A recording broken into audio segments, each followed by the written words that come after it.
যুগের পর যুগ ধরে নদীর গভীর তলদেশে লুকিয়ে থেকে ছোট বড় অসংখ্য মাছ খেয়ে বেড়ে ওঠা সেই রাক্ষসী স্বভাবের কিংবদন্তি গজার মাছ। স্থানীয় জেলেদের কাছে যার নামই আতঙ্কের। হাজার হাজার মাছের ভিড়ে এ যেন এক ফেরারি সম্রাট, নদীর অদৃশ্য রাজা। আর আজকের অভিযানে শুরু হলো সেই রাজা গজারকে ধরার দুঃসাহসিক শিকার। কি ভাবছেন এত সহজ? মোটেও না।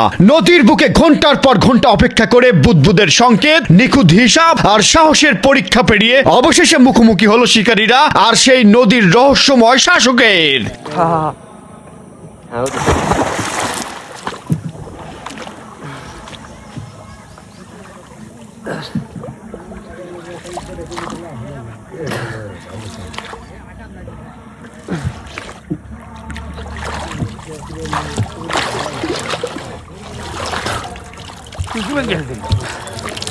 খুশি ভাই গ্যাস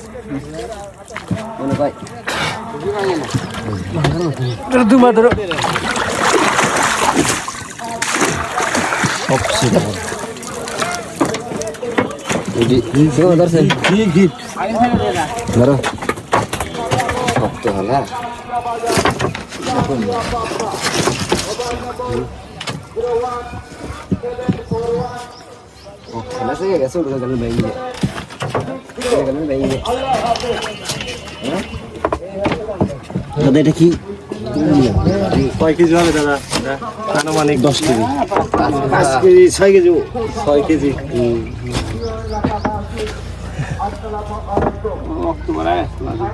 কিভাবে ধরলেন দাদা? ডুব দিয়ে এ মাছটা এখন ছাড়ি দেন। আরে বড় ভাই আমি কেসে আমি দিস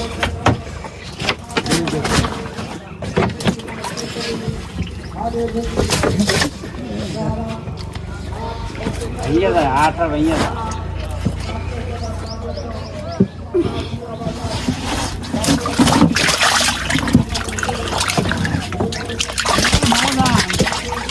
এটা খুব সাবধানে ভিতরে দিয়ে দেন।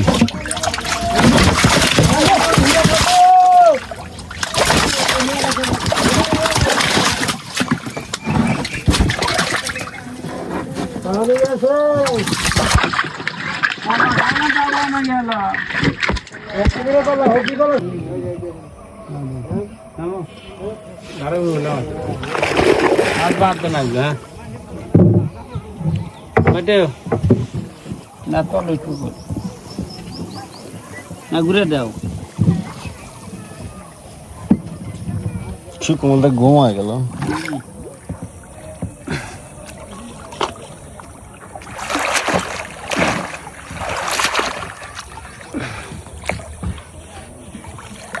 আদে সড়ক তাও তো হইল। কি করি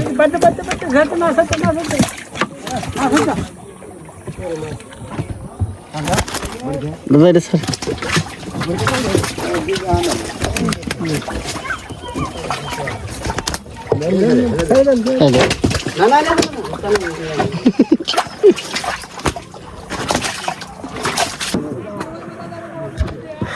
ঠুসি ভেঙে গেছিল, তাহলে বোঝেন কিরকম মাছ। যেন তেন মাছ নয় বন্ধুরা। আমরা আছি ইসামতি নদীতে। ইসামতি নদীর গভীরে এই দূরদর্শী শিকারী ভাইরা দীর্ঘ কয়েক বছর ধরে মাছ শিকার করছেন। এরা যেন তেন কোনো শিকারী নয় বন্ধুরা। আমি আবারও স্মরণ করে দিচ্ছি, এরা বাপদাদার থেকেই এই জিনিসটা এই অসাধ্য সাধন করে রপ্ত করেছে। এটা তাদের কাছে খুবই সহজ হয়ে গেছে। সাধারণ মানুষ দেখে হয়তো একটু বিরূপ মন্তব্য করেন। এই যে দেখেন দুই দাদা আছে আমাদের, রামদা নাকি ওর দাদার নাম কি? হরিদা। আমাদের হরিদাদা রয়েছে, যে আম খাচ্ছে বসে। এই পাশে আরো দুইজন দড়ি টানছে। এই পাশে আছে অন্নদা নাকি অষ্টদা আছে, যে দড়ি টানতেছে। আর মাঝখানে আছে সেই গোপন জাল। ওই গোপন জালে মাছটা যখন ধরা দিচ্ছে তখনই দাদারা এই যে সেই মহা অস্ত্র, এই অস্ত্র নিয়েই তারা নদীর তলদেশে ডুব দিচ্ছে আর আলতো করে তুলে নিয়ে আসতেছে। এই হলো মূল রহস্য। দাদা এই মাছটা ধরার অভিজ্ঞতা কেমন ছিল? এই মাছটার অভিজ্ঞতা মনে করেন যে ছুঁচি বরাবর গাছিল। আচ্ছা, গায়ে দিয়ে মনে করেন যে এরকম ফাঁক করলাম, যে গপ্পতি উঠে গেল। মানে ভাবছিলেন কি এত বড় মাছ? হ্যাঁ, আমি ওখানে ভাবছি মাছ দেখে বুঝে গেছি বড় মাছ। আচ্ছা দা, আসলে মাছ না শক্স? মাছ মাছই না আসলে মাছ মাছ শস্য না শস্যর বৈশিষ্ট্য কি আর মাছের বৈশিষ্ট্য কি? শস্যর বসে ফোটা বড় বড় আসবো চোখ মুখ বড় বড়। চোখ মুখ বড় বড় ভেনাম না তো শস্য দেখে দিছে বাবু দাদা আপনি কি শস্য দেখছেন? না দাদা, আমি দেখিনি দেখেন নাই? না আচ্ছা, তাহলে এই মাছের জোড়া সামনে হয়তো ধরা পড়বে। তারপর তো আরো কিভাবে ধরলেন একটু দেখেন তো। এই যে মাছটা এভাবে থাকলো, এভাবে ঠুসি গাইলাম, হ্যাঁ গাইলে এবারে চাপ দিলাম, মাছ উঠে বললো দেখছেন মাছটা বোঝেন কিভাবে যে এই জায়গায় রয়েছে? এই যে হাত এই দিয়ে যে 1 মিনিটের মধ্যে কিন্তু আপনি মাছটা তুলে নিয়ে আসেন। হাত দিয়ে দেখলাম এই যে মাছ, আস্তে আস্তে হাত দুই হাতে দেখবো যে এর মাছ, হ্যাঁ দেখা বাদে মাছে এই জায়গায় ঠুসি গেলাম, হ্যাঁ এবারে চাপ দিলাম, আমার মাছ আলতো করে উঠে গেল, মাছ টেরি পাইলো না, আমার ধরা পড়ে এই গেছে। বললো যে আমি আমাদের উঠলাম উঠে পড়ে। 200 হলা চাপ এভাবে ধরলাম।